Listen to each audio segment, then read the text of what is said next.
Shalom. Kembali kami menjumpai Anda semua di channel Orthodox Literacy TV.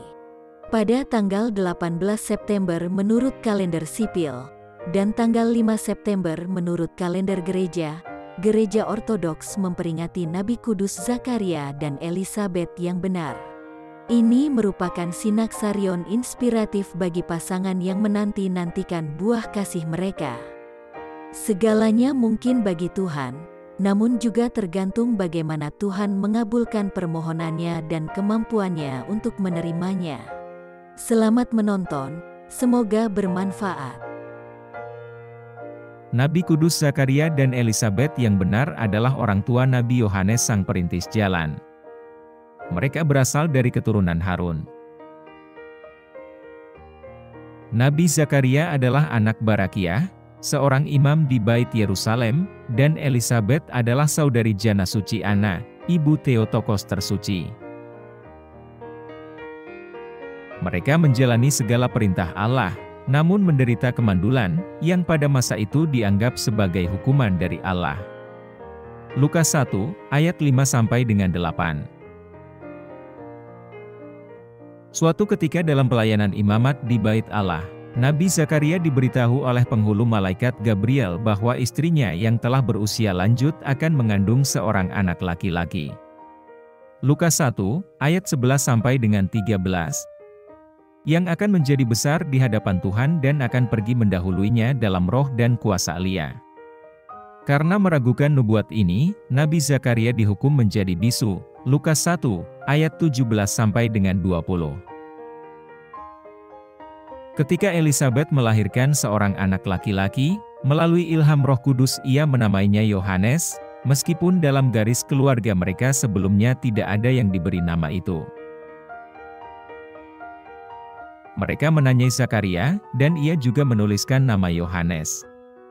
Seketika itu lidahnya terbuka, dan diilhami oleh Roh Kudus, ia mulai bernubuat tentang anaknya sebagai perintis jalan bagi Tuhan.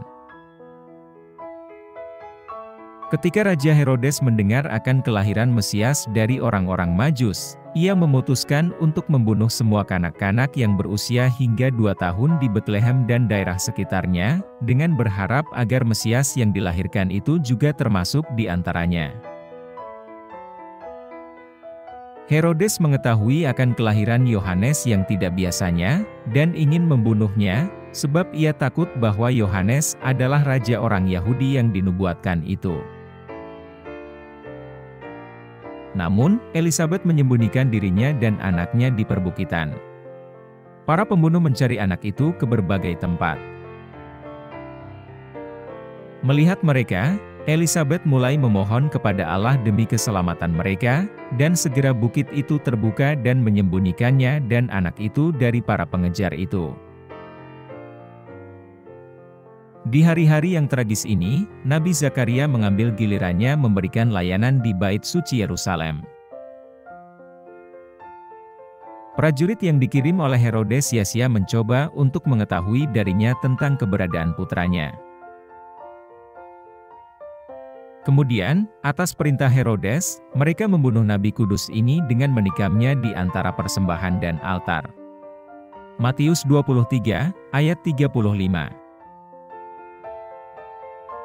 Elisabet yang saleh meninggal 40 hari setelah pasangannya, dan Nabi Yohanes, yang dilindungi oleh Tuhan, tinggal di padang belantara sampai hari kedatangannya di hadapan bangsa Israel.